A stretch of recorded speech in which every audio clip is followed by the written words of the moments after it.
بعضی از جوانان عزیز ما نماز نمیخوانند.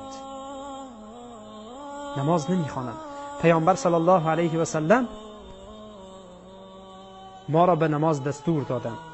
قبل از آن قرآن عظیم الشان از جانب الله سبحانه و تعالی این نماز برای ما فرض شده و گفته پیام الله سبحانه و تعالی که نماز بخوانید، نماز را ادا کنید.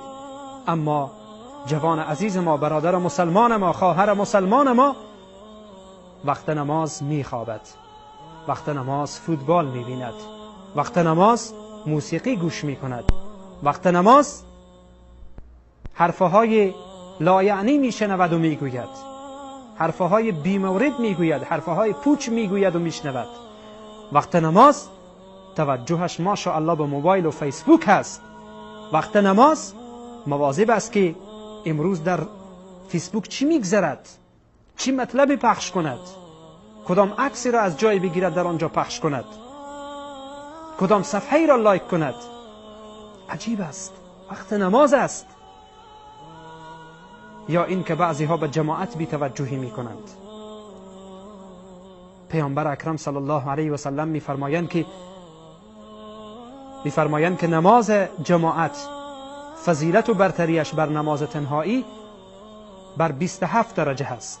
یعنی این که شخصی که نماز جماعت میخواند 27 پاداش الله متعال به او میدهد، اما شخصی که نماز تنهایی میخواند 1 درجه و 1 پاداش دارد. اما بی‌توجهی ها را ببینید. برای برادر مسلمان میگویی که برویم نماز جماعت است، میگوید امشب فلان تیم با فلان تیم مسابقه دارند، فوتبال هست. ماشاءالله ماشاءالله، خسته نباشی. یا این که برای برادر مسلمان میگویی نماز هست، وقت نماز جماعت است، اذان میده، مؤذن صدا میکنه تو را، منادی الله تو را صدا میکنه، میگه حی علی الصلاة، بیا به سوی نماز. اما این برادر مسلمان ما چیکار میکنه؟ ماشاءالله داخل خانه نشسته، یا با فیسبوک مشغول هست، یا به خواندن چیزهای بی مورد و بی اساس مشغول هست، و یا این هم کدام شبکه کنترل در دستش هست، این شبکه را بزن، این شبکه را بزن، این شبکه را بزن، تا اینکه یک چیزی ببینه و خودش را مشغول بکنه. سبحان الله. این انسان بعدا ادعا میکنه که من محبوب پیامبرم. ماشاءالله ماشاءالله بر این محبت. خسته نباشی با این محبت خود. این محبت را نگه دار، به دردت میخوره. و والله قسم که اینها دروغه، به درد نمیخوره.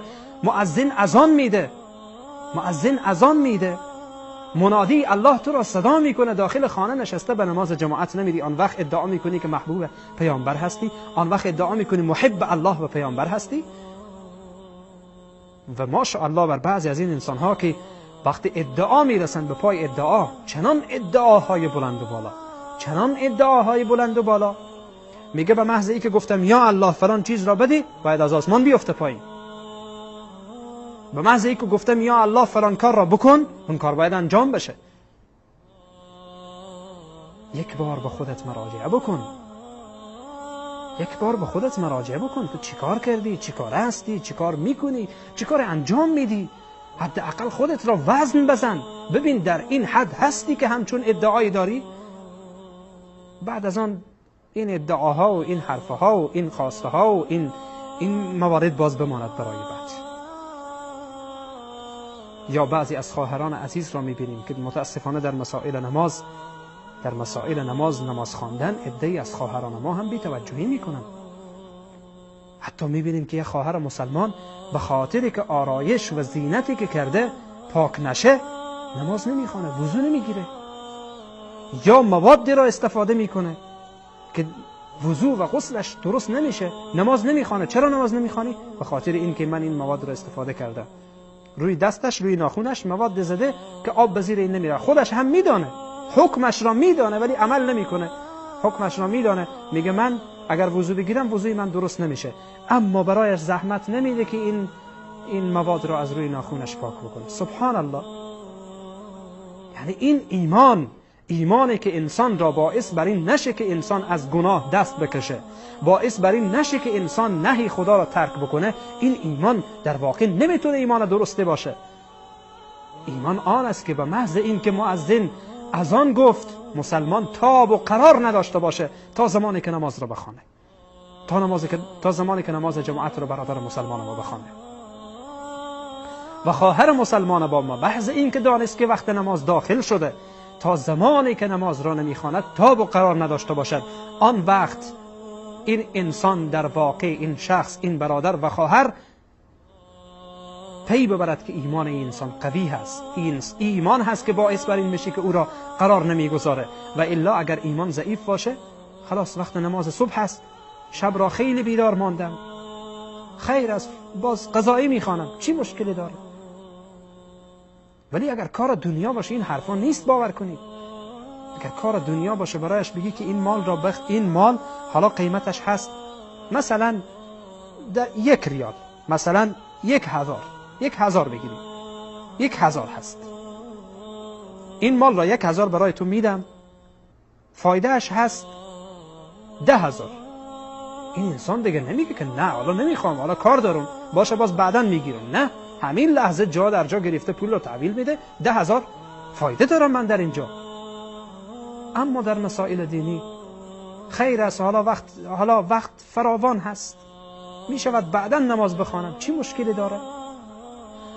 برادر و خواهرم، اینجا رو توجه داشته باش، مشکل داره، به خاطر اینکه من و تو از جانب الله سبحانه و تعالی خطی نداریم، من و تو از جانب الله سبحانه و تعالی تأییدی نداریم که 1 ثانیه بعد زنده هستیم. به این واسطه تأکید میکنم بینندگان عزیز و گرامی، همین که حالا خوابیدی، چی میدانی که بعداً زنده، این حالا خواب شدی، به مرگ صغرا رفتی، آیا بعداً میدانی که پس دوباره زنده خواهی شد؟ دوباره به دنیا برخواهی گشت؟ دوباره تو آیا این امید را داری؟ آیا این اطمینان را داری؟ اطمینان بگم بهتره، این اطمینان را داری که دوباره به این دنیا برگردی؟ آیا اطمینان داری که 1 ثانیه بعد زنده هستی؟ نه، هیچ کس از مرگ خود خبر ندارد، نمیداند. من چی میدانم که همین لحظه در پیش روی شما نشسته ام، لحظه بعد الله متعال نفسم را بگیرد، در جلو روی شما از دنیا بروم. به والله قسم که نمیداند، هیچ انسانی نمیداند.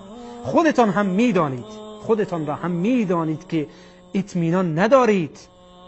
پس قبل از این که مرگ به سراغ شما بیاید، این مسائل را توجه کنید.